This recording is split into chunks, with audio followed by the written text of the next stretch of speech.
todos y a todas. Bienvenidos y bienvenidas a este evento de presentación del proyecto Transparencia Activa, Fortalecimiento de Capacidades para promover la integridad en la contratación pública en el Perú.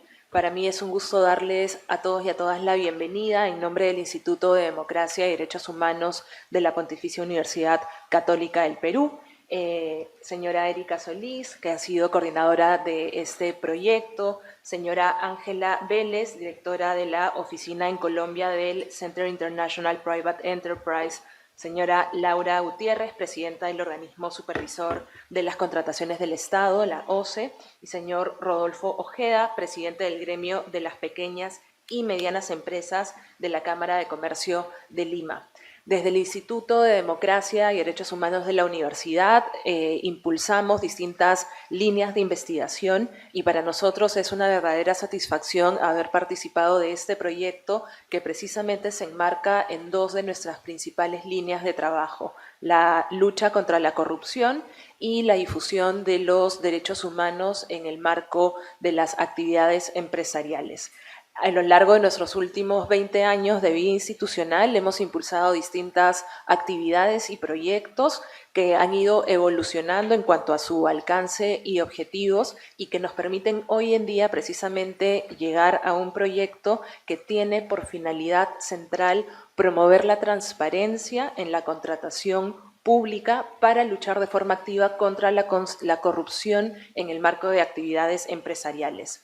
Este proyecto, del cual ustedes van a escuchar con más detenimiento debido o a partir de la participación e intervención de nuestros ponentes, se ha desarrollado desde el 15 de julio de este año y culminará próximamente a finales del mes de diciembre, y ha significado un esfuerzo importante, no solamente en términos de investigación, sino también de generación de espacios de diálogo y concertación entre empresarios, gremios y trabajadores para generar mayor sensibilidad ante los actos de corrupción en las contrataciones estatales. Como resultado del proyecto, no solamente tenemos este espacio de intercambio, sino que también se han desarrollado grupos focales, por ejemplo, con participantes de empresas pequeñas y medianas en el país. Se ha desarrollado un programa formativo que ha consistido en un curso para más de 60 personas que se ha desarrollado a lo largo de 5 semanas y ha permitido transmitir conocimientos en relación a temáticas vinculadas a la prevención de la corrupción, y próximamente publicaremos también un documento de divulgación acerca de los principales hallazgos de la investigación. Quiero agradecer la confianza de CIPE en el IDEPUC para el desarrollo de este proyecto y quiero también invitarlas a que estén constantemente al tanto de nuestras actividades de difusión para que puedan beneficiarse también de los conocimientos que hemos podido desarrollar gracias a la implementación de este proyecto. Sin más, quiero ahora darle el uso de la palabra a Erika Solís para que podamos iniciar formalmente con la presentación del panel. Muchas gracias. Muchas gracias, Valeria. Es un gusto estar sentada aquí ya en las actividades finales del programa, del proyecto. Quiero agradecer también a los y las participantes, tanto en esta sala como en la sala de conferencias Zoom, que estamos transmitiendo en vivo, y también a los señores y señoras que me acompañan en la mesa, con quienes he tenido el gusto también de conversar durante el proyecto y también esperamos podamos tener, sigamos estas alianzas y estos vínculos para adelante en la lucha contra la corrupción, en el buen gobierno empresarial y también poder generar una cultura integral tanto para las empresas como actor privado, que es importante en nuestro país y en la región en general.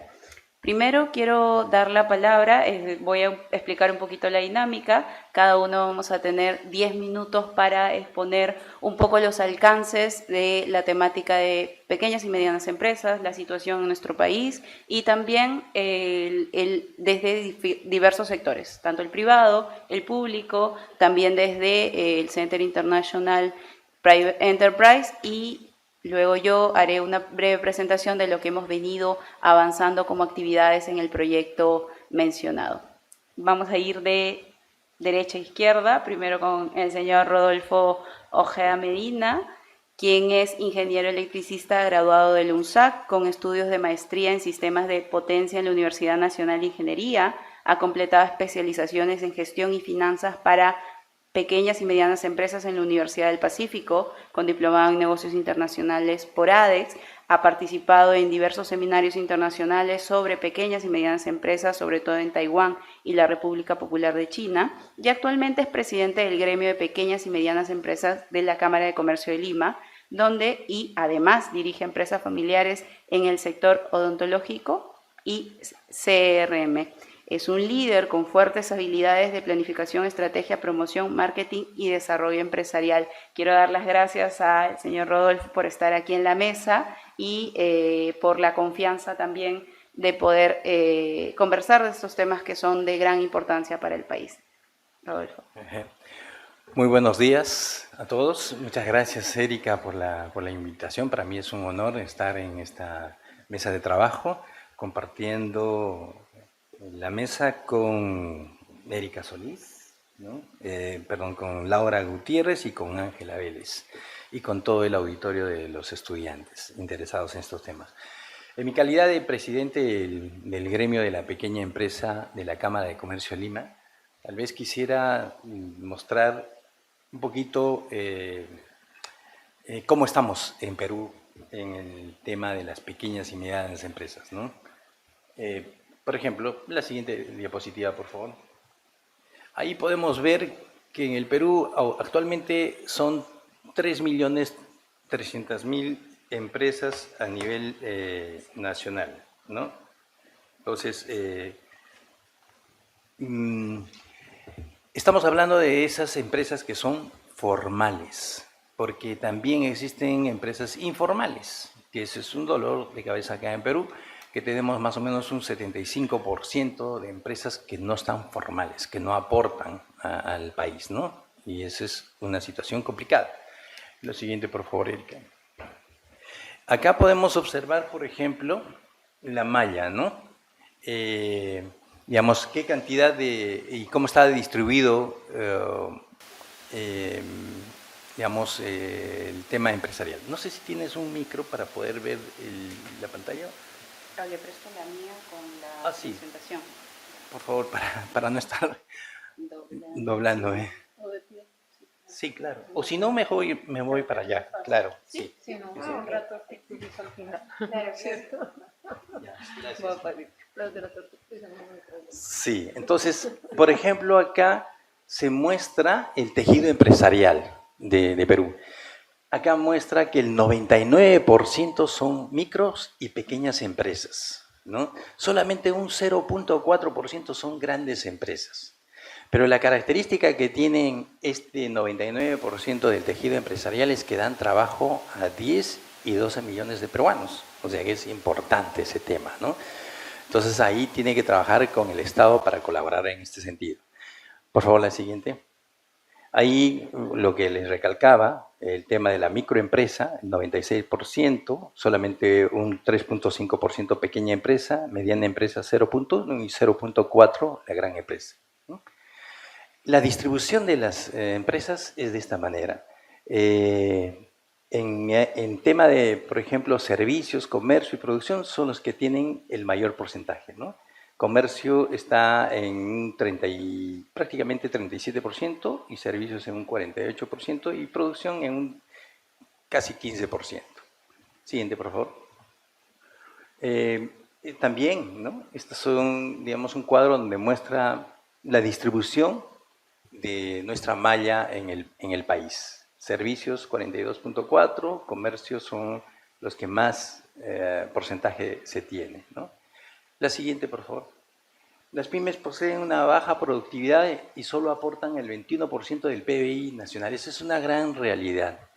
Realmente, a pesar de que somos la gran malla, solamente aportamos el 21%. La gran empresa realmente está en un porcentaje mayor, que me parece que está por el 68%, o sea, 70%. Ese 0.4% produce casi el 70% de todo lo que produce el país. Entonces ahí vemos la ineficiencia de las pequeñas y medianas empresas. Siguiente, por favor. Otro problema que se tiene que son, por ejemplo, las microempresas solamente acceden al 7% de la inclusión financiera. O sea, nadie quiere prestar dinero a las microempresas o pequeñas empresas porque el riesgo es alto. Y ahí se da pie al gota a gota, ¿no? Es forma de recibir un dinero complicado que después de eso es motivo hasta de delincuencia. Ok, la siguiente. La tasa de interés, acá por ejemplo se ve por sectores. Realmente acá en el Perú no se puede hacer empresa con unas tasas altas, que llegan al 50% en algunos casos. Arriba del 20% o 30% es imposible hacer empresa, porque la rentabilidad se lo llevaría esta institución financiera, ¿no? Entonces se necesita tener tasas por debajo del 15% para que pueda realmente una empresa o una microempresa o los emprendedores poder formalizarse. La siguiente, por favor. En el Perú, el 43.1% de las pymes son conducidas por mujeres. Esto es una buena noticia, ¿no? Cada vez la mujer está entrando con fuerza en el ámbito empresarial. Las mujeres realmente se capacitan más en el ámbito empresarial, llegan con maestrías, con doctorados, con especializaciones y miren, ya un 43.1% están siendo lideradas por mujeres, lo cual es una muy buena noticia. Siguiente, por favor.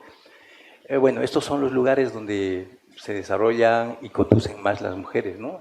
Moquegua, Tumbes, Tacna, Ica, Arequipa, son las regiones que las mujeres entran con mayor fuerza en el liderazgo. Siguiente.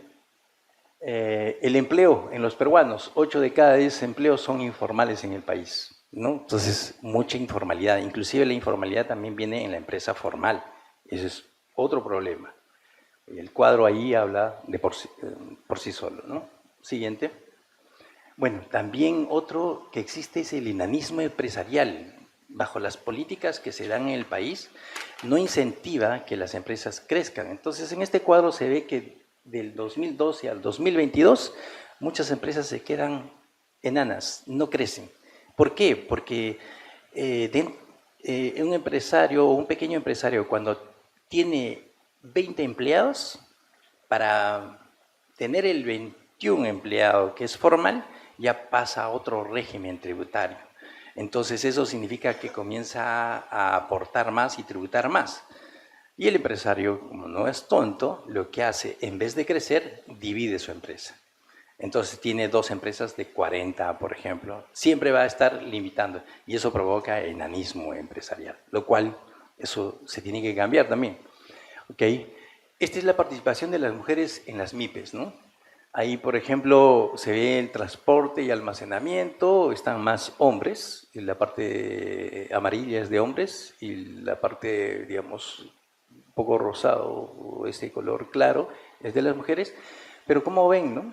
En transporte, por ejemplo, más hombres, construcción, también más hombres, explotación de minas, más hombres, pero cada vez, por ejemplo, en tema de comercio al por mayor, al por menor, actividades de servicio, salones de belleza, servicios más de, digamos, administrativos, de consultoría, las mujeres van incursionando cada vez más, ¿no? Lo cual es muy importante el desarrollo que están dando y la incentivación que están dando las mujeres, sobre todo peruanas, ¿no? Ok, la siguiente, por favor. También acá, crear una empresa en el Perú toma 26 días. Miren, por ejemplo, en Perú es 26 días, ¿no? Y los trámites son 8 trámites. En Chile, nuestro vecino, es 6 días y 7 trámites. En Colombia son 11 días y 8 trámites y en México son 8. Entonces Perú todavía ahí existen trabas. Hacer empresa en Perú es todavía un problema. Hay otros países como en Estados Unidos que prácticamente es de un día para otro, ¿no? Armar una empresa y ahí las facilidades. La siguiente, por favor. Bueno, la participación de las pymes en el Perú, puestos de trabajo, por ejemplo, el 60% es de la población económica activa. Las MIPES formales son 3.3 millones, ya este dato es 3.1. El PBI, digamos, que aporta es el 21% total y las pymes informales están casi en 7 millones, ¿no? Ese es un resumen. ¿Ok? Bueno, el motivo un poco era darles el panorama de las pymes, pero también tenemos problemas en cuanto a contratación con el Estado. Por ejemplo, tenemos un programa de compras a mi Perú, que en teoría el 40% del requerimiento que tiene el país lo tiene que dar a las pequeñas y medianas empresas. Esa es una iniciativa que teóricamente es positiva, pero que en la realidad no se está dando. No se ha llegado ni al 5% de poder, digamos, acceder. ¿Qué tienen que hacer las pequeñas y microempresas? Digamos, con ayuda de este programa, hacer calzado, por ejemplo, para los militares, uniformes, mochilas para los estudiantes, todo el tema inmobiliario, cuadernos, se debería trabajar, pero existen muchas trabas burocráticas para el desarrollo de este tipo de actividades, ¿no? Aparte, también, digamos, un poco lo que reclamo de las pequeñas empresas es que el Estado muchas veces lo hace en forma directa y no siempre es justo. Y también se puede prestar a la corrupción, ¿no? Entonces, son situaciones que vemos que el sector privado tiene que compartir más con el Estado, con el Ministerio de Producción, con OCE, para poder canalizar de mejor manera. La Contraloría, por ejemplo, ahora se ha vuelto un obstáculo en el desarrollo de estos proyectos. Ya nadie quiere firmar ningún tipo de documento porque mañana va a ser fiscalizado y puede ser, digamos, penalmente inclusive demandado, ¿no? Entonces, básicamente eso es el panorama que he querido mostrarles. No sé cómo estamos de tiempo, pero para que tengan una idea de cómo está la pequeña y la mediana empresa en el Perú, ¿no? Muchas gracias. Gracias. Gracias, Rodolfo. Quiero resaltar algunos temas que ha podido mencionar que son de la actualidad, coyunturales. Por ejemplo, el día de hoy estamos viviendo una grave crisis de inseguridad ciudadana que no solo nos cae en el día a día cuando somos personas de a pie, sino también en los pequeños y medianos empresarios. Por ejemplo, mencionaba la extorsión por gota a gota, que se genera también por las pocas posibilidades que se tiene a créditos de entidades financieras. También podremos ver temas importantes, sobre todo para nuestra institución, para el IDEPUC, por ejemplo, la transversalización del enfoque de género, de qué actividades son más trabajadas por mujeres o por otras diversidades, y cuánto ingreso tiene el emprendimiento laboral de las mujeres en este tipo de sectores. Sin embargo, tenemos, como mencionaba Rodolfo, grandes trabas burocráticas que muchas veces pueden recaer en la persona, en el individuo, en la persona, en cualquier persona que tiene las ganas de seguir creciendo, pero encuentra muchos obstáculos en ese camino, ¿no? Entonces, este espacio, de hecho, tiene esa mirada de poder evidenciar cuáles son los obstáculos, cuáles son los problemas del día a día y que podamos conversar entre diversas áreas, desde la academia, desde los derechos humanos, desde los gremios, las mismas pequeñas y medianas empresas, y también desde el Estado y también desde una mirada internacional, porque digamos no es una problemática solo del Perú, es una problemática a nivel de la región andina y se da en muchos países. De hecho, aquí Sipe también nos contará un poquito de lo que estarán trabajando y están trabajando desde hace algunos años. Entonces, gracias Rodolfo, y voy a dar pase a Ángela Vélez del Center International Private Enterprise. ¿Quieres manejar esto? Sí. Así. Sí, dame que lo voy a poner para que...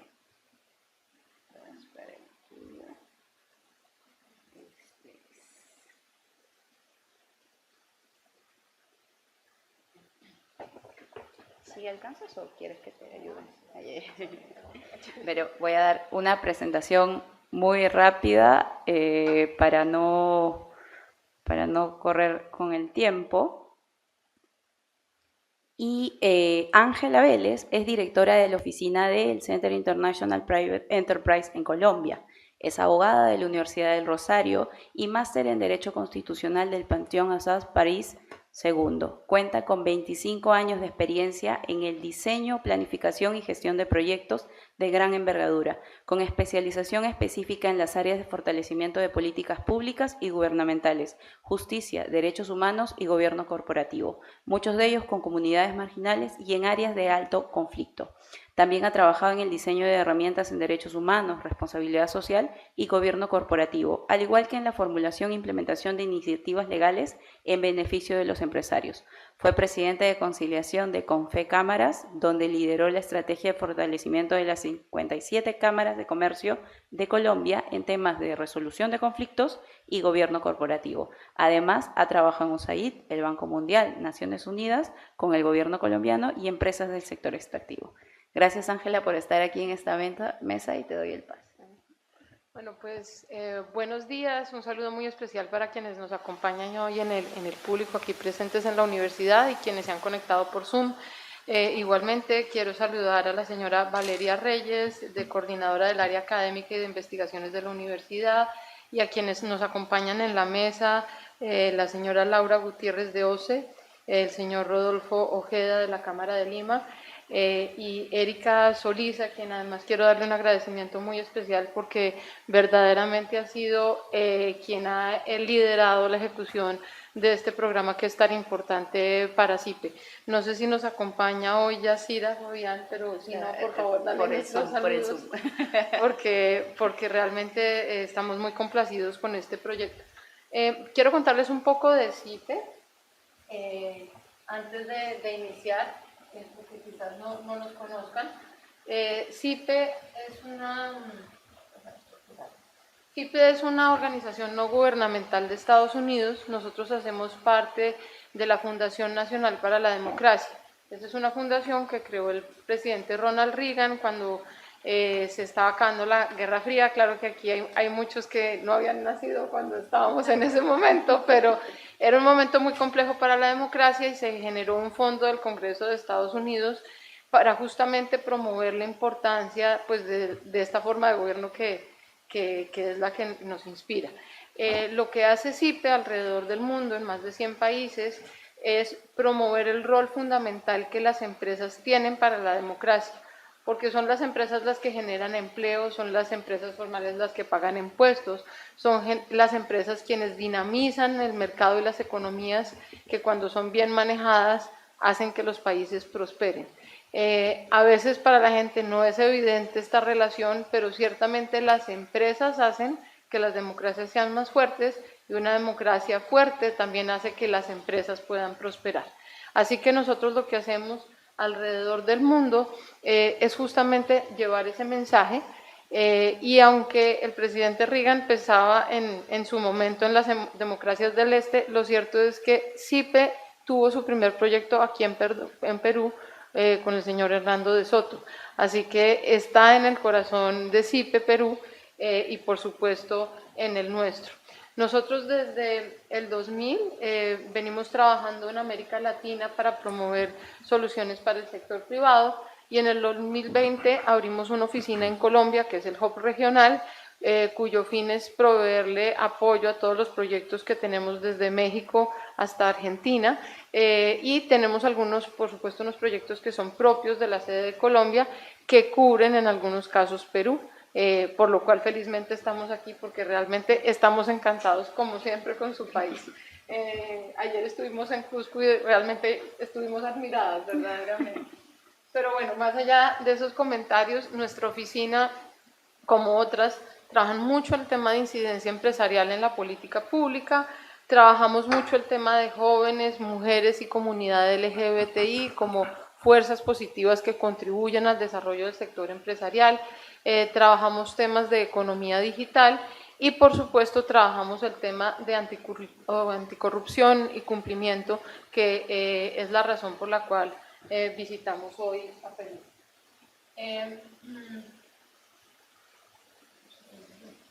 Quiero contarles rápidamente cómo llegamos a este día. Nosotros hicimos hace un par de años una encuesta con Ipsos en Perú, Ecuador y Colombia para entender los desafíos que tenían los empresarios para contratar con el Estado de una manera transparente. Y nos preocupamos mucho porque el mensaje no solo fuera de los problemas del Estado, sino los roles del sector privado y cómo el sector privado puede contribuir o no a la transparencia en la contratación pública. Y cuando hicimos pues las encuestas en Perú, también nos preocupamos un poco en orden de nuestra misión, que fuera una selección de empresas democráticamente construida. Entonces había empresas de todos los sectores, había empresas grandes, medianas y pequeñas. Nos enfocamos más en medianas y pequeñas justamente por la explicación que nos daba el señor Ojeda hace un rato de cómo está conformado nuestro tejido empresarial, que por cierto en Colombia es exactamente igual, el 99% de las empresas son medianas y pequeñas. Y a partir de los resultados de esa encuesta usamos una metodología que se llama Mini Publics, donde aleatoriamente se escogen empresas de distintos sectores, distintos tamaños, para pedirles que reaccionaran a los resultados de la encuesta y con base en esos resultados definieran líneas temáticas donde deberían suceder cambios o fortalecimientos para que mejorara la transparencia de la contratación pública en el caso específico de Perú. Al final les vamos a poner los códigos QR para que puedan acceder a toda la información tanto de la encuesta como de la hoja de ruta específica para el caso de Perú. Esa ruta hizo recomendaciones tanto para el sector privado como público sobre mejorar canales de denuncia, también sobre tener una buena central de compras que hiciera más transparente y clara el sistema de contratación, sobre herramientas de control, sobre incentivos. Es un tema que hemos oído recurrentemente de cómo hacer que las empresas que tengan prácticas transparentes tengan incentivos para calificar y poder contratar con el Estado. Entonces, esto se los contamos porque llegar hasta la universidad es el producto de un trabajo de más de 3 años de entender cómo es la dinámica específica de Perú. No la que creemos en Colombia que les pasa a ustedes, sino ustedes cuál es la que creen que debe suceder en este país y que nos llevó al trabajo que hemos hecho. A mí, bueno, cuando estábamos preparando esta presentación, nos pareció importante darles algunas cifras de la encuesta que son muy reveladoras y son reveladoras para el caso de los 3 países. La encuesta tuvo 3 marcos, uno primero de percepción, y fíjese cómo en el caso de Perú, los empresarios entrevistados en el más del 66% de los casos tienen la percepción de que la corrupción ha venido aumentando en la contratación pública. Muchos piensan, 86%, que las empresas ignoran las conductas éticas para lograr objetivos de contratar con el Estado. 83% dice que es mejor no participar en los procesos de contratación estatal porque encuentran que el proceso es muy complejo. Y esto en términos prácticos significa que estamos en manos del 25% de las empresas y no hay suficientes ofertas buenas para contratar con el Estado. Están perdiendo los peruanos, y aquí hablo de los colombianos que las cifras son parecidas, la oportunidad de tener una oferta más robusta de servicios y productos que les sirvan al Estado para usar los recursos de los impuestos e implementar buenos proyectos para los ciudadanos. Y por último, frente a la percepción, también los empresarios ven en un 46% que es importante tener un programa formalizado de integridad en los negocios.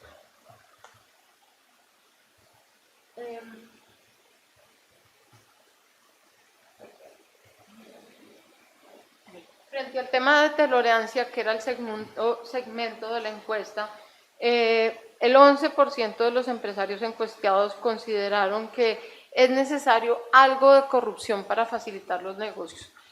11 parece poquito, pero es bastante. O sea, que los empresarios se hayan atrevido a reconocer que si va a hacer negocios con el Estado tiene que haber un poquito de corrupción, pues muestra que es un tema que está en el ambiente y que es una preocupación porque esa es la clase de contratos que se están haciendo con el Estado. Un 10% está de acuerdo en usar un cargo público para ayudar a amigos y poder obtener prebendas o los contratos que quiera hacer con el Estado, y el 13% encuentra justificable algunas conductas corruptas para hacer eficiente su propio proceso de contratación. Esto pues lo que nos permite digamos, constatar es que en Perú, y ahí digo como en Ecuador o en Colombia, lo cierto es que hay un nivel de tolerancia frente al tema de la corrupción.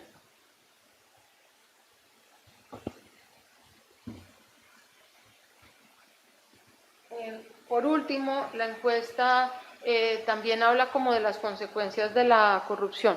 Y aquí hay un número que a mí me parece que es muy revelador, que por fortuna en el caso de Perú no es tan alto como en el de Colombia, pero el caso es que en Perú 52% de las personas, de las empresas que están habilitadas o que quieren contratar con el Estado, prefieren no participar en procesos de contratación con el Estado.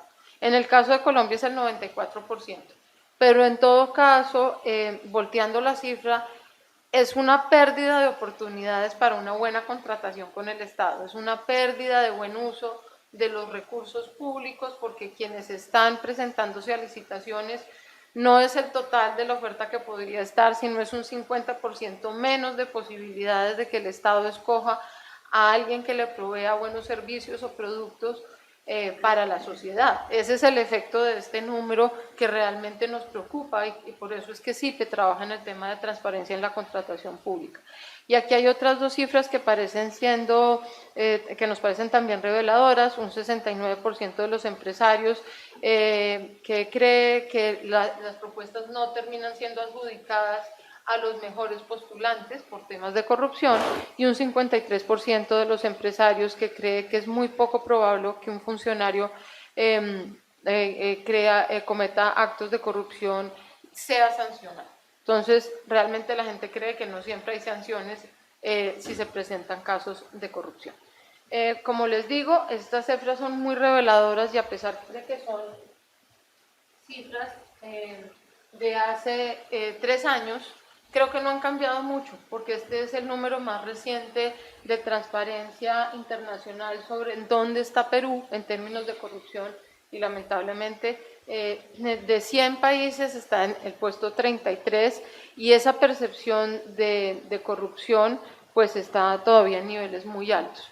Y eso me da pena porque soy colombiana y estoy hablando de su realidad, pero es exactamente igual en nuestro país. O sea, hay un gran nivel de corrupción, los recursos no están siendo bien usados, y todos los países que somos hermanos necesitamos trabajar para mejorar los estándares de transparencia, porque son sus impuestos, nuestros impuestos, los que están siendo mal destinados, y en últimas cuando salen a la calle, van por una carretera, entran a un hospital, pues ahí están viendo que el efecto no es el deseado. Esas cifras pues les queríamos compartir, y es por eso que llegamos hasta la universidad.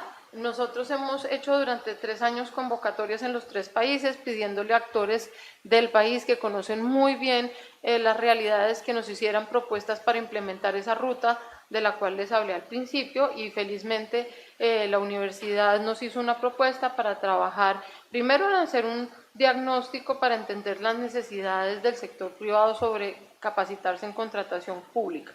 ¿Y por qué lo hicimos así? Les voy a ser muy honesta, porque cuando uno se acerca a los empresarios y les dice que los va a capacitar en ética, lo miran a uno como, ¿por qué no? Porque cada empresario está pensando en vender servicios, está pensando en vender productos, porque esa es su naturaleza, está muy bien. Pero cuando uno se acerca a un empresario y le dice, voy a capacitarlo para que usted pueda contratar con el Estado y lo haga de una manera transparente, pues es mucho más atractivo, y además estamos fortaleciendo el tejido empresarial, que es lo más importante. Entonces, en buena hora la universidad dijo, no, primero miremos cuáles son las necesidades que tienen los empresarios peruanos para poderlos capacitar asertivamente. Se desarrolló el programa formativo, del cual pues con más detalle les hablará Erika, y además se va a lanzar una guía de transparencia en la contratación pública para que los empresarios puedan identificar los actos de corrupción y puedan denunciarlos o prevenirlos en sus empresas. No sé cuántos de aquí son empresarios o quieren serlo, porque es que están muy jóvenes. Bueno, entonces, para los que ya son, es importante que tengan estas herramientas y que les cuenten a los que no las han visto, porque son medios de fortalecer su negocio, y es importante que piensen que cuando uno tiene un negocio que tiene prácticas transparentes, tiene mayores oportunidades de inversión. Eso no es romántico, está comprobado científicamente con cifras. Las empresas más transparentes tienen mejores posibilidades de inversión, pues por algo muy sencillo: uno no quiere invertir donde le van a robar. Si uno tiene una empresa que es seria, que hace las cosas correctamente, que está apostándole a crecer y hacer las cosas bien, pues seguramente a uno le interesa invertir. Y para los que son estudiantes, cuando hagan sus empresas, piensen primero en ser transparentes, porque los va a sacar de muchos problemas, pero además va a hacer sus empresas más eficientes y más productivas, que es lo que en últimos quieren. Eso era lo que les quería contar. Aquí hay 3 QRs que les hablan con muchísimo más detalle de lo que he podido hacer el día de hoy sobre la hoja de ruta de Perú, pero igual lo pueden consultar en nuestra página web, que es www.cipe.org.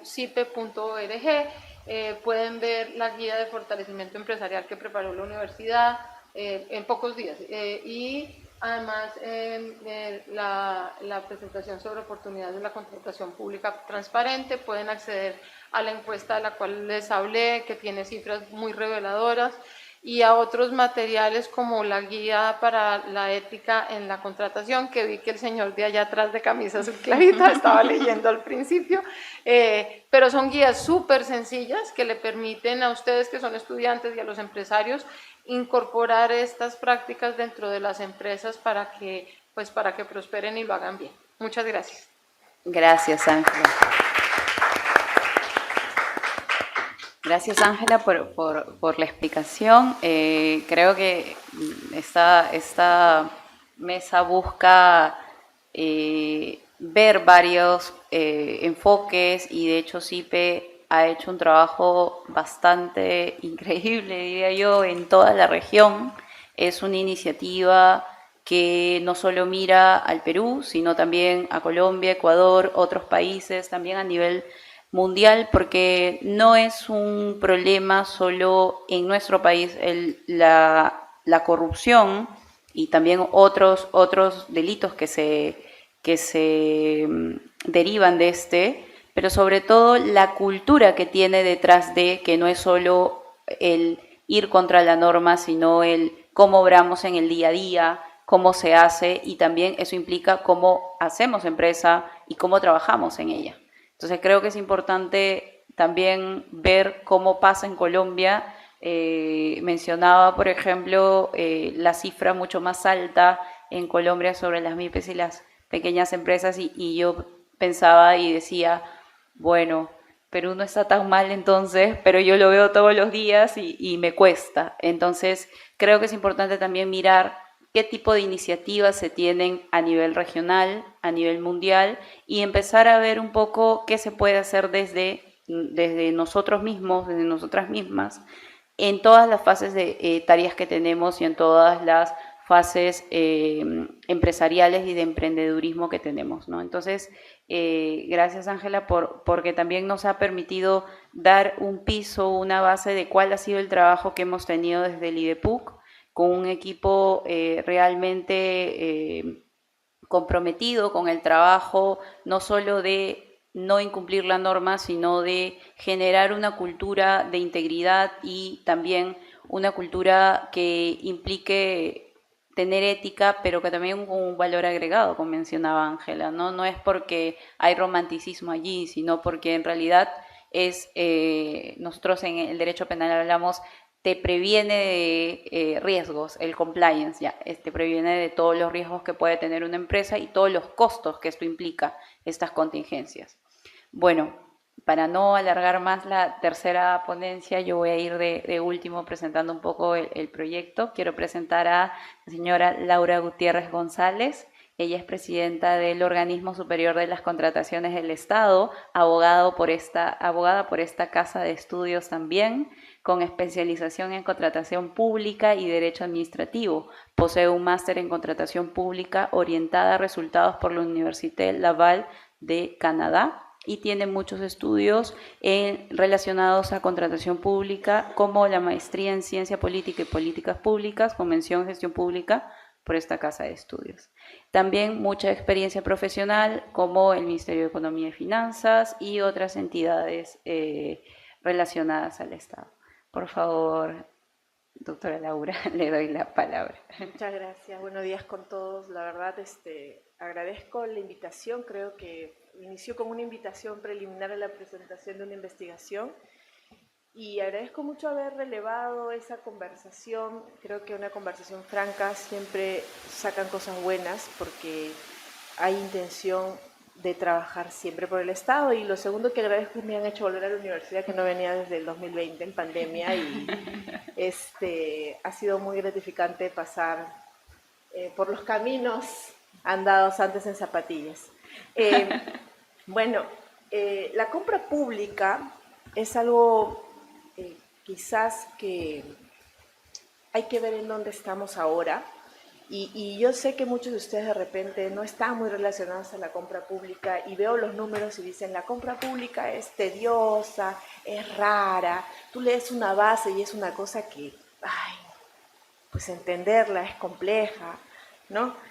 Pero venimos trabajando mucho en eso, en simplificar, y la compra pública también en estos momentos viene atravesando unos cambios muy importantes. Siempre ha sido un motor en la economía. El que más compra y el que más gasta es el Estado. Más o menos el 68% del presupuesto del Perú es destinado a las compras públicas. Entonces es un espacio muy importante de desarrollo económico, pero también es un catalizador de muchas políticas públicas. La compra pública actualmente permite canalizar políticas públicas de género, políticas públicas justamente de incentivo de ciertos sectores económicos como las MIPES, y ahí quería un poco comentar que las normas del Perú permiten, por ejemplo, cuando en una adjudicación simplificada, disculpen que entre el tecnicismo, pero son más los procesos de selección menos complejos, que la MIPE pueda acreditar menos experiencia, por ejemplo, es decir, para poder tener un puntaje mejor o poder ingresar a calificación de una mejor manera. Si quiere impugnar, por ejemplo, ante el Tribunal de Contrataciones, hay una modificación en la cual solo podría poner una garantía del 0.5%, a diferencia de las otras empresas que va hasta el 3%. Y hay una serie de medidas que podríamos entrar de repente en materia, en otro ámbito, pero sí hay una preocupación.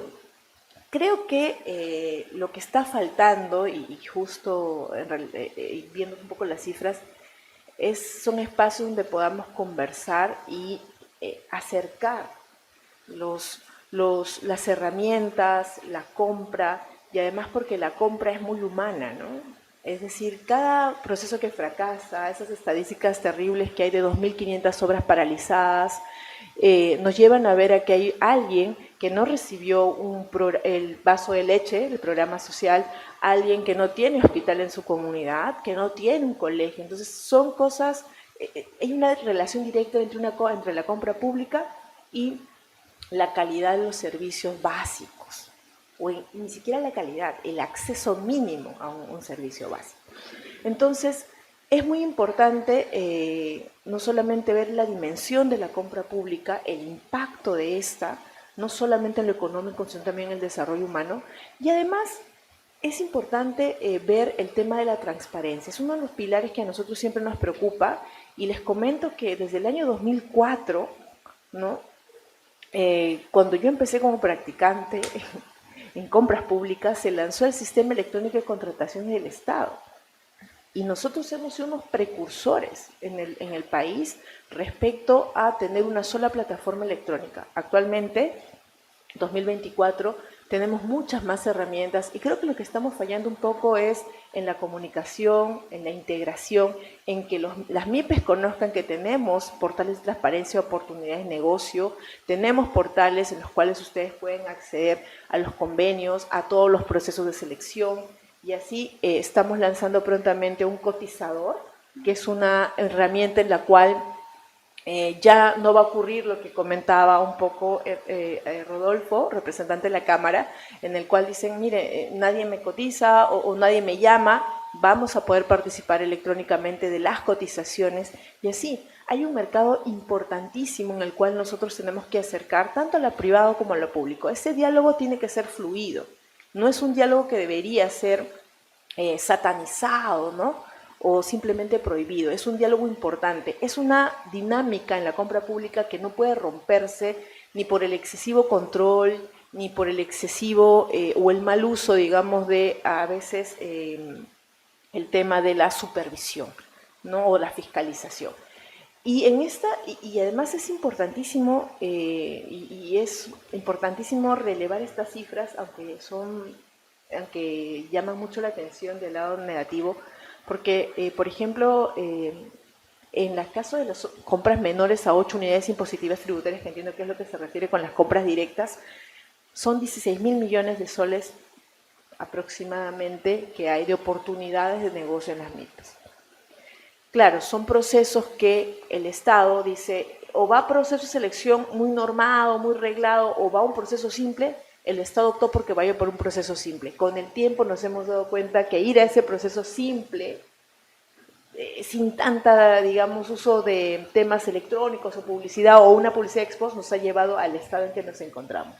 ¿Qué estamos haciendo? Estamos trabajando en una plataforma que justamente viabilice este tema, una plataforma electrónica que pueda hacer transparente estas 16.000 millones de soles que están involucrados en este tipo de compras, que dé más oportunidad, que llegue a los correos de los proveedores, que puede ser dinero trazable, o sea, podemos saber a dónde está, a dónde va, y además recursos trazables, y además sea de oportunidad a aquellos que no tengan mucho todavía experiencia en la compra, que puedan ingresar y romper esa barrera que parece a veces infranqueable para una empresa, ¿no? Me dicen, ¿y cómo consigo experiencia si nunca puedo entrar? O sea, es como que un círculo vicioso. Entonces, creo que eso va a ser una herramienta importante, y además estas compras que involucran este monto tan importante del presupuesto, ya no van a estar fuera del marco de la norma, sino con la reforma, porque estamos entrando en una nueva legislación a partir de marzo del 2025, van a estar dentro de la norma, con lo cual la transparencia y los mecanismos de supervisión van a equilibrarse un poco más. Entonces, la opacidad no nos está llevando a un buen puerto, y bueno, es un poco en el tiempo que hay mucho que conversar, hay mucho que hacer, y nosotros estamos comprometidos en estos aspectos, y también, solamente para cerrar, es importante confiar, y la confianza la tenemos que construir, ¿no? Y creo que la confianza se va a construir con espacios como este, que nos acerquemos, que brindemos el conocimiento, que dejemos de trabajar como islas, que pongamos a disposición todas las herramientas electrónicas que nosotros tenemos, ponerles en conocimiento a las partes interesadas, y también hacer este link con la sociedad civil para que nos ayuden justamente a hacer controles, pero entendiendo cómo funciona la compra pública. Tenemos que pasar de la reacción mediática al diálogo técnico también. ¿Por qué? Porque la otra parte afectada, además de las MIPES, son los funcionarios. Hay mucho temor en los buenos funcionarios en caer y caen en excesiva formalidad, porque hay mucho temor también al control y algunas deficiencias o algunas consecuencias no queridas que se tienen cuando hay excesivo control. Entonces nos va a llevar eso a la paralización. Entonces, hay mucho trabajo. Primer punto, la transparencia, los diálogos sinceros, abiertos, fomentar la competencia, mejorar la calidad, y todo eso dirigido a un mejor servicio al ciudadano. Agradezco la oportunidad, y bueno, tienen en nosotros, en la institución, un colaborador muy activo e importante, y pretendemos sumar esfuerzos con ustedes. Muchísimas gracias. Muchas gracias, Laura. Bueno, ya para ir cerrando, yo voy a hacer una breve presentación del proyecto que hemos ido realizando, recogiendo varios de los elementos que hemos podido escuchar desde diversos actores, que creo que una de las cosas que más resuena es tenemos que empezar a dialogar entre diversos enfoques, con diversos actores y dejar de lado esto que es tan naturalizado en nuestra sociedad peruana, que es la fragmentación. Existe una gran fragmentación en muchos sentidos y eso hace que no podamos tener canales de comunicación viables, sencillas y con buena información. Lo que nos comenta la doctora Laura es, por ejemplo, que hay canales accesibles, hay información en las páginas web, se están generando mejores mecanismos para mejorar la compra pública y tal vez no está llegando al destinatario final primero por la forma en la cual tenemos nuestra sociedad peruana, que suele ser bastante centralista. Por ejemplo, ahora en la presentación de lo que hemos ido avanzando en el proyecto, vamos a ver que hay un gran interés desde las personas interesadas en las pequeñas y medianas empresas y en contratar con el Estado a nivel nacional, no solo en Lima, sino en las regiones, y que también tiene que llegar este conocimiento a estos espacios que hemos naturalizado como no verlos o tal vez no tomarlos tan en cuenta, que no es lo más óptimo y tampoco es lo que nosotros deberíamos hacer. Entonces, desde la academia, desde el Instituto de Democracia y Derechos Humanos de la Universidad Católica, apostamos por hacer alianzas, por buscar espacios de conversación, de aporte desde diversos sectores. No es una casualidad que hayan diferentes actores en esta mesa, no es una casualidad de los temas que hemos ido abordando, porque en el proyecto que hemos ido ejecutando en estos meses, también hemos visto esos desencuentros en muchos espacios y que es necesario desde nuestro rol de la academia, de la universidad, ir allí y fortalecerlos, ir allí y generar puentes. Bueno, sin más preámbulo de mi parte, voy a empezar a dar una pequeña presentación sobre lo que hemos ido realizando gracias al apoyo incondicional, yo diría, de CIPE y de otros actores con los cuales hemos ido trabajando. Para eso yo agradezco a Ángela, a Natalia, a Ana Sofía, a Keilis y a Shanice en su momento por todo el soporte que nos han permitido y nos han dado a lo largo del proyecto. A ver, denme un momento y ahí estamos.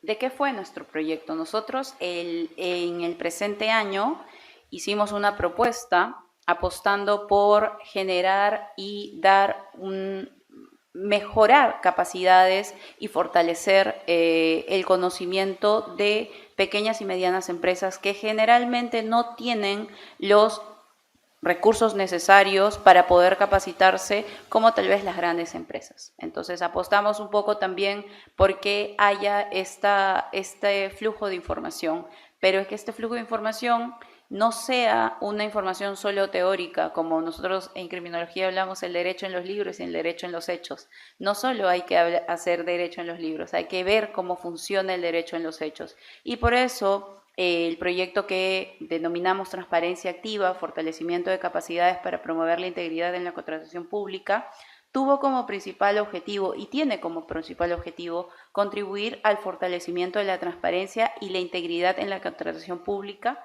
en Perú.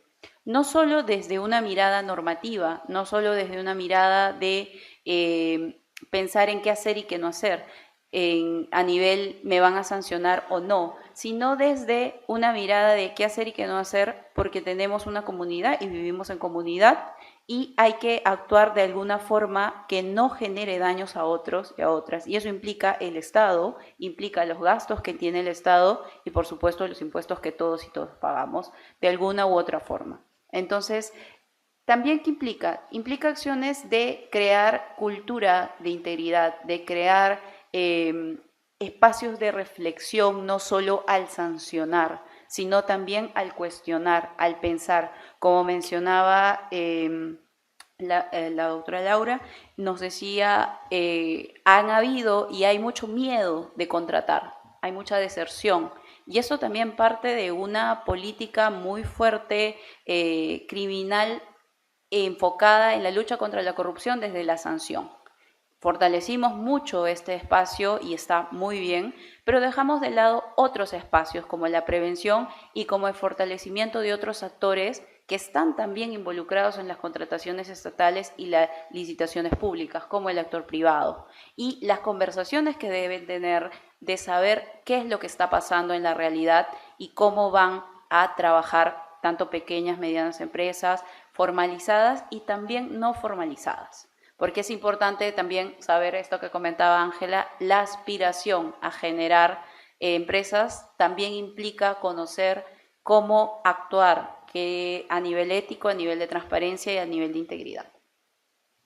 Como objetivos, no secundarios, sino integrales al primer objetivo, nosotros desarrollamos primero un pequeño diagnóstico con grupos focales, con pequeños, medianos empresarios en diversos sectores, primando construcción, salud, minería y seguridad. Porque, digamos, en términos cuantitativos, son las empresas que más licitan con el Estado. Ahora bien, luego de lo cuantitativo viene lo cualitativo, y en el Focus Group también nos dimos cuenta que hay muchos sectores que también van licitando, contratando o van buscando espacios a abrirse con el Estado, pero que no se visibilizan tal vez en números grandes, porque los números grandes finalmente te dan un contexto, pero no te dan todo el panorama que existe. Entonces, allí empezamos a incluir otro tipo de actores, por ejemplo, emprendedores que nos decían: queremos saber cómo se contrata con el Estado en este sentido, me gustaría saber esta información.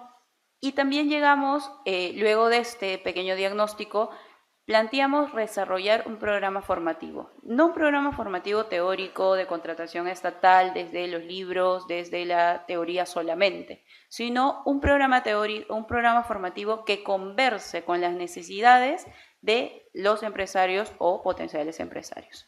En ese sentido, incluimos las recomendaciones, también las reflexiones que tuvimos en este espacio al programa formativo, y por último estaba esta actividad que es el evento público, también para recoger información desde los diversos actores que estamos aquí, no solo en la mesa, sino también sentados aquí en la sala y también por el Zoom. La idea es poder empezar a dar una mirada a cómo tenemos en nuestra cabeza el contratar con el Estado, si queremos hacer una empresa, en qué rubro queremos hacerla y sobre todo cómo queremos hacerla.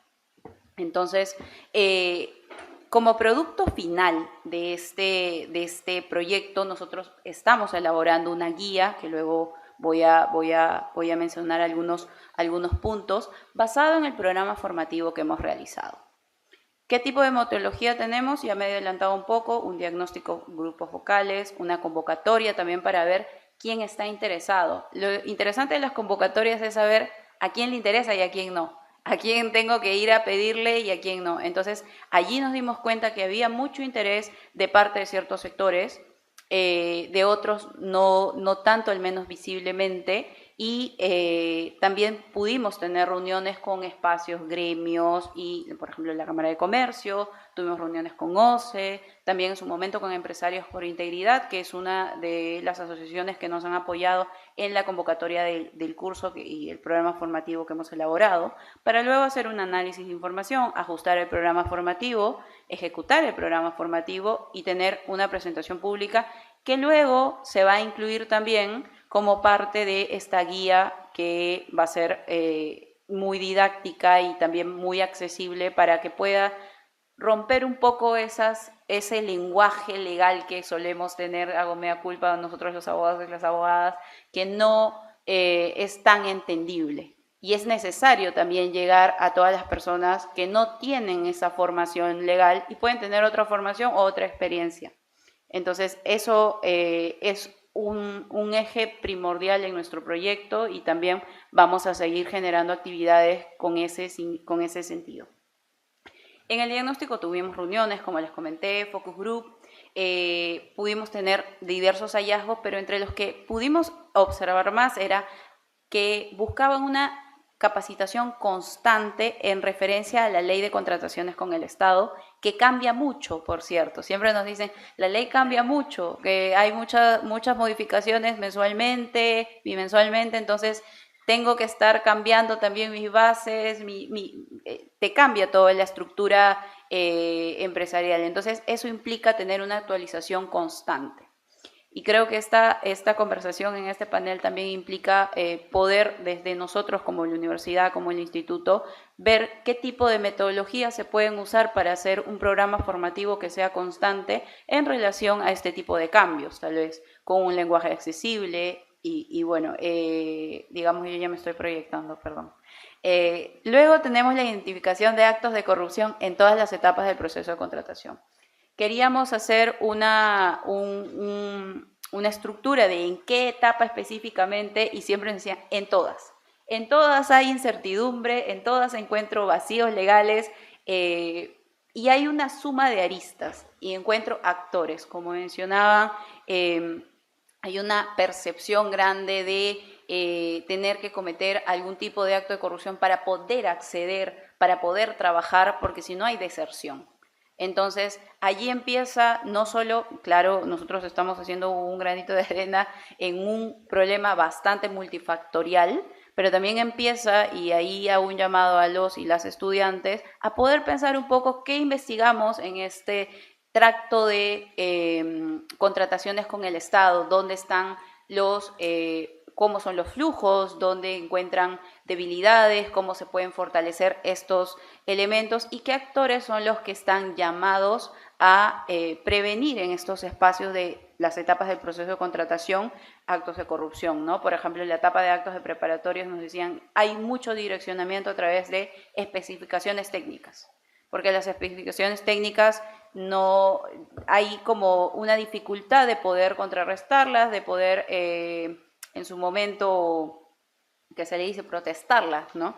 Luego en la etapa de selección tenemos la modificación arbitraria de especificaciones técnicas, luego cambian de un día para otro, que cambiaron un elemento, no lo cambiaron, y en la etapa de ejecución muchos mencionan la retención de pagos. Hay retención de pago. ¿Qué pasa? Bueno, no me pagan y yo tengo que asumir ese gasto como pequeño, mediano empresario, microempresario, y luego también hay no solo de parte privada, sino funcionarios también, que este es un espacio para que digan, bueno, yo voy a tener un pago siempre y cuando hay un pago para mí o para determinado grupo. Entonces creo que estos cuellos de botella, como le llamamos en algunos procesos, son los que hay que ir mirando y hay que ir viendo cómo se puede hacer para prevenir estos espacios, que pueden facilitar actos de corrupción y que terminan impactando no solo en el actor privado, también en los derechos humanos, que es lo que nosotros vemos desde el instituto, porque no se hace una obra, porque no se hace una compra pública, porque se gasta un dinero que debería ser destinado para un bien público, sino también para el Estado, porque hay funcionarios públicos que tal vez están incluidos en actos de corrupción, pero también eso genera dinámica perversa, que hay una política criminal punitivista y bueno, por cada elemento que pasa empieza a generarse toda una dinámica de sanción muy fuerte, que es incluso preventiva, que también va desde la sospecha, todos son culpables en lugar de lo que nosotros llamamos en el derecho penal principio de inocencia, ¿no? Entonces, creo que es importante también ver esas dinámicas desde la realidad. Dificultades también hay para denunciar irregularidades. Nos comentaban que muchos, por ejemplo, como mencionaba la doctora Laura, hay desconocimiento de vías, porque también no todos están, digamos, agremiados o están en algún grupo, en alguna asociación. Hay falta de respuesta oportuna también. ¿Y esto qué genera? No es solo una dinámica de hago una denuncia y no la hago, genera un desgaste emocional, un desgaste de dinero, de emoción, de equipo, y eso puede generar todo lo que hemos hablado aquí, la deserción. Y eso implica también que haya menos competitividad, que haya menos democracia en muchos sentidos. Hemos recogido estos hallazgos para hacer el programa formativo. Este programa formativo, como ustedes van a ver, tuvo 5 módulos, fue desarrollado en 5 semanas con diversos profesores y tuvo diferentes aristas. nosotros, recuerdo, empezamos con el profesor Francisco Merino en su momento, que tiene especialidad de sociología, y hablábamos de qué iba la corrupción, la ética empresarial, y empezábamos diciendo, ¿cuántas veces te pasaste la luz roja? ¿Cuántas veces te cruzaste el camino, te saltaste la cola? Porque es una conducta que vamos aprendiendo en la socialización también. Entonces, desde allí ya vas detectando, porque somos personas que integramos las empresas, son las personas, no las empresas en sí, las herramientas las que cometen, sino las personas que empiezan a generar otros ámbitos no necesariamente éticos o que generen integridad empresarial. El segundo módulo nosotros lo hicimos desde una visión de empresas, con una gestora, una docente investigadora del Centro PUC, que miraba más el tema de cómo se genera una cultura empresarial de integridad, no solo desde la sanción, sino desde cómo se forman las bases que tienen estas. El tercero sí fue netamente administrativo, contrataciones con estatales, de hecho tuvimos bastantes consultas, preguntas, porque creo que se hizo el trabajo también de que todos los docentes que tuvimos en el programa formativo tenían un lenguaje claro, accesible, y que muchos de los que han recibido el programa no son de formación legal necesariamente. Entonces creo que eso ha sido muy importante para el programa formativo. Y bueno, por último, lo que es la corrupción en el sector empresarial, los mecanismos de acción para denuncia, prevención, y lo que últimamente buscamos aplicar también son los programas de compliance. Ahí hubo una pregunta, justo conversábamos con el doctor Rojo y decíamos cómo se hace con las pequeñas y medianas empresas, cómo incluirlas para que puedan adquirir compliance penales y otro tipo de programas de prevención.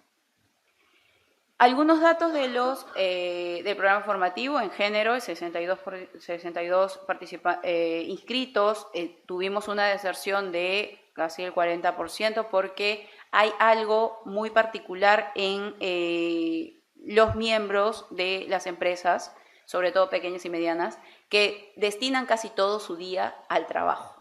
Entonces, queda muy poco tiempo para que puedan ellos formarse en horarios que nosotros, y eso es una lección aprendida desde nosotros, no darles un horario específico, sino que sea tal vez en horarios que ellos puedan o tengan un espacio y puedan adquirir las enseñanzas o los aprendizajes.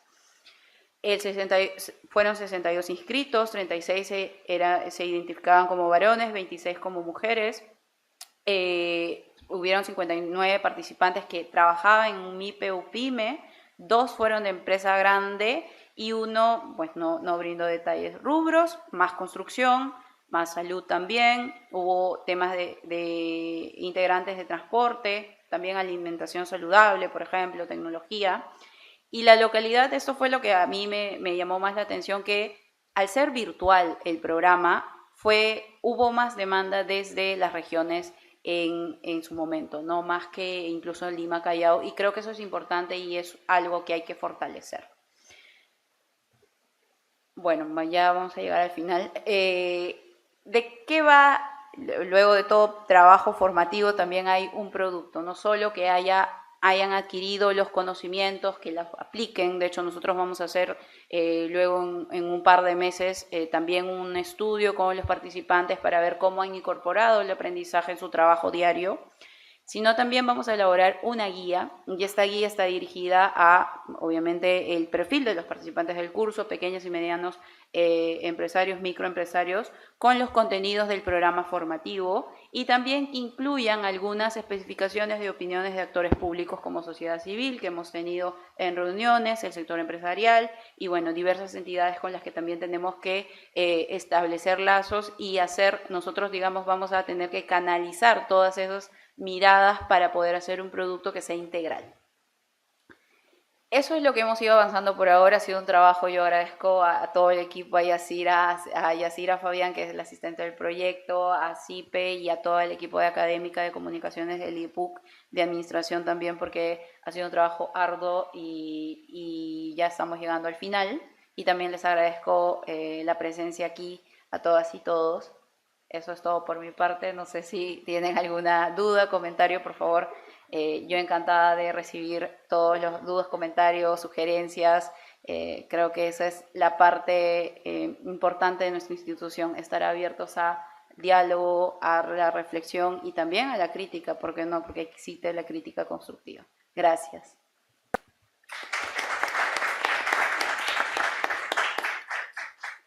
Bueno, voy a hacer unos minutos, no sé si tienen preguntas, dudas, consultas.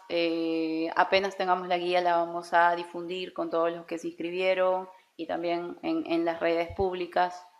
Esta universidad que es una obra de empresarios y que claro, empezaron con una pequeña microempresa, pero ocurre eso que usted bien lo ha explicado, ¿no?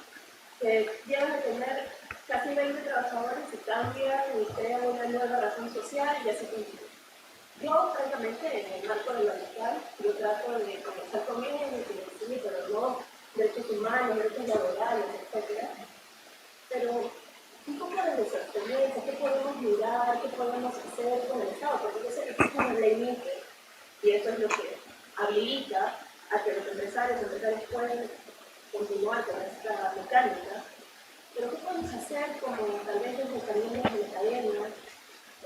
Tal vez preguntar, hacer alguna propuesta, no lo sé, porque desde que yo estudié en esta universidad también, yo aprendí la ley en regímenes laborales especiales, ¿no? Entonces, no sé. Y de repente la misma pregunta, con esta misma problemática a Ángela, de repente de su experiencia, sí, pero de lo que viene trabajando a nivel global, puede ver su página, tienen diferentes tipos de trabajo. De repente, no sé si han visto estas mismas situaciones, de repente hay alguna buena práctica que podamos también empezar a pensar aquí en el Perú, tal vez demandar, promover, etc.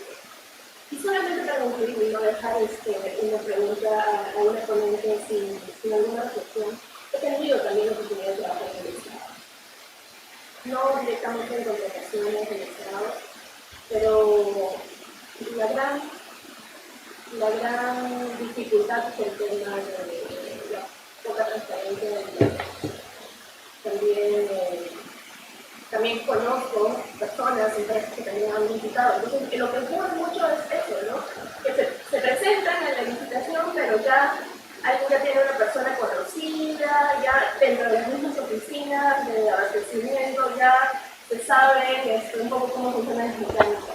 Yo sé que el organismo de producción del Estado no tiene todas las herramientas que no puede llegar a este tipo de control.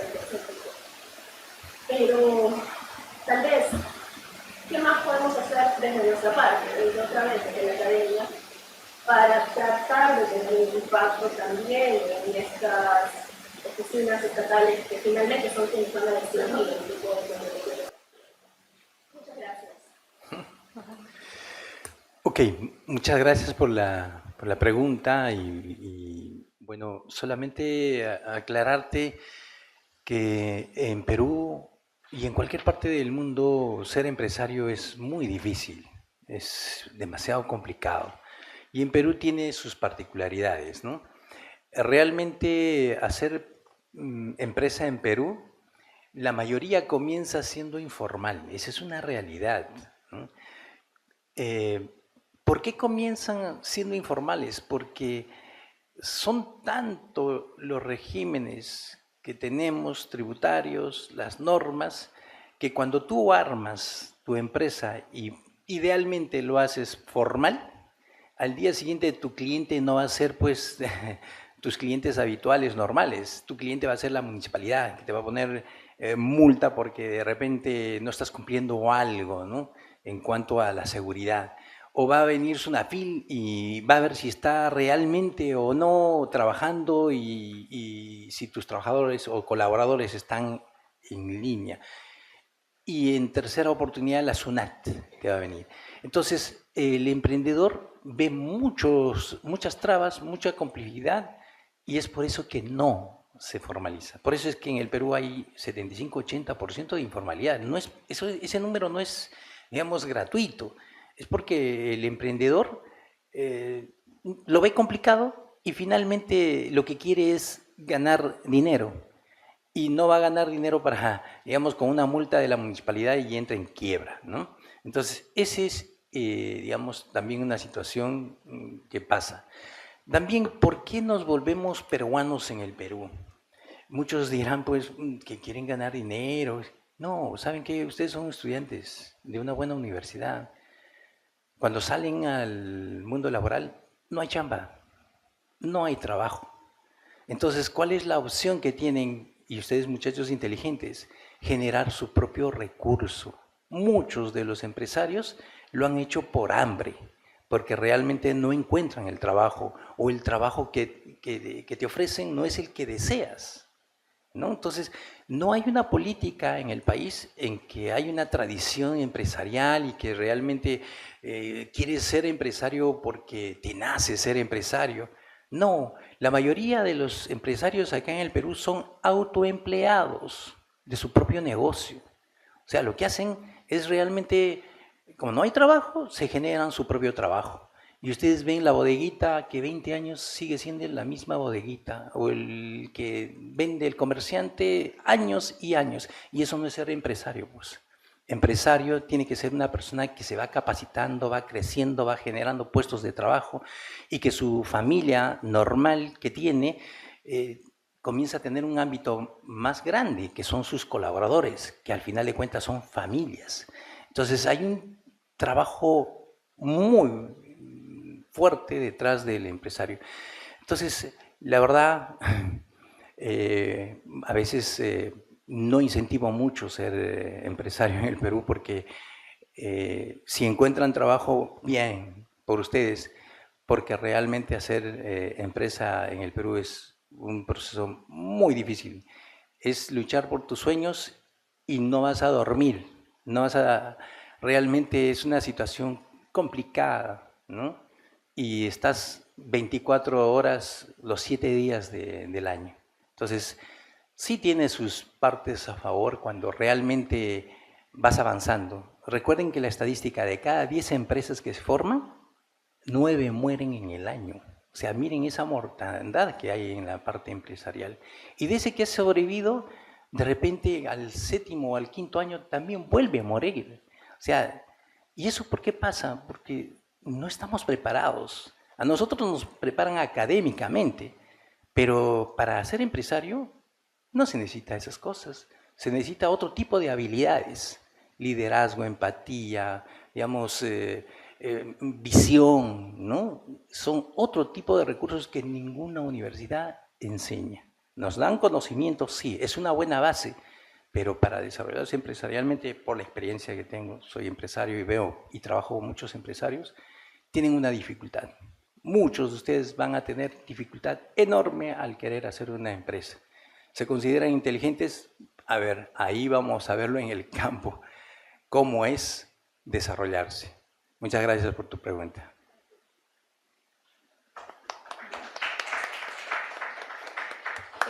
Bueno, pues muchas gracias por la misma pregunta con una perspectiva internacional, y yo tengo que decir que coincido absolutamente con Rodolfo. Lo que uno ve, digamos, desde la perspectiva de una organización no gubernamental que se dedica particularmente a las empresas, lo cual es extraño, es que hacer empresas ciertamente es supremamente difícil. O sea, no es tener una idea y se materializa así, requiere muchísimo esfuerzo, y aunque la apuesta de todos es a la formalización, ciertamente dar el salto no solo es complejo por los pasos, sino es complejo por lo costoso.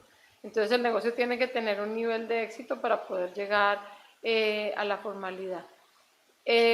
Dicho eso, yo no soy empresaria, así que es importante decirlo porque es muy fácil hablar de lo que uno no es, ¿no es cierto? Y opinar.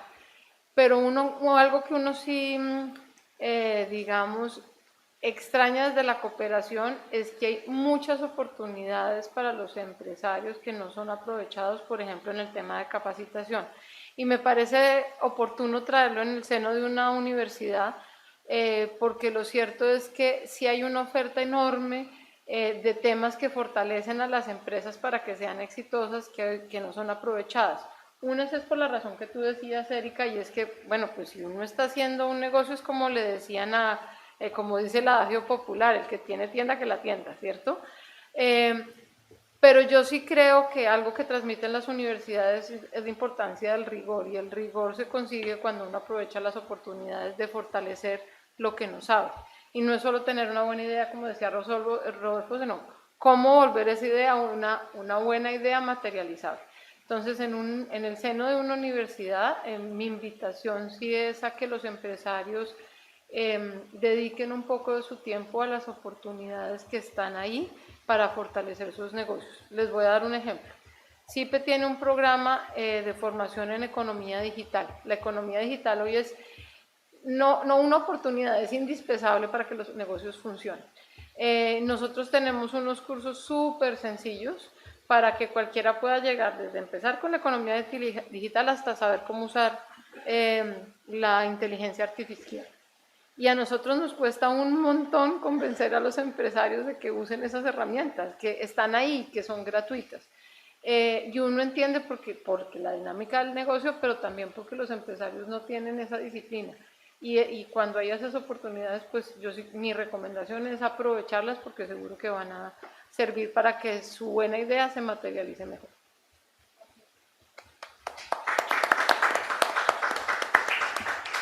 Sí. Muy de acuerdo con todo lo que dice también Rodolfo. Mi papá era microempresario, peruano emergente, como le dicen. Entonces, muy de acuerdo con todas las características y todo el proceso, que es complejo, ¿no? Es complejo porque si acá hace la idea, la producción de esa idea se agota. Entonces hay que pensar en otra idea. Y así, el ingenio es muy importante, pero también tiene un costo. Del lado de la administración pública, yo no heredé eso de mi papá, del lado de la administración pública, lo que describe es que sucede en las oficinas de abastecimiento.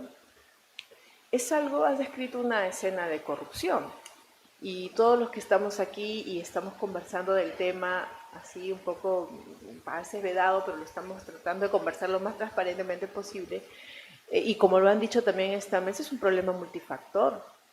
Entonces un sistema no lo va a arreglar, meter preso a uno de repente tampoco lo va a arreglar.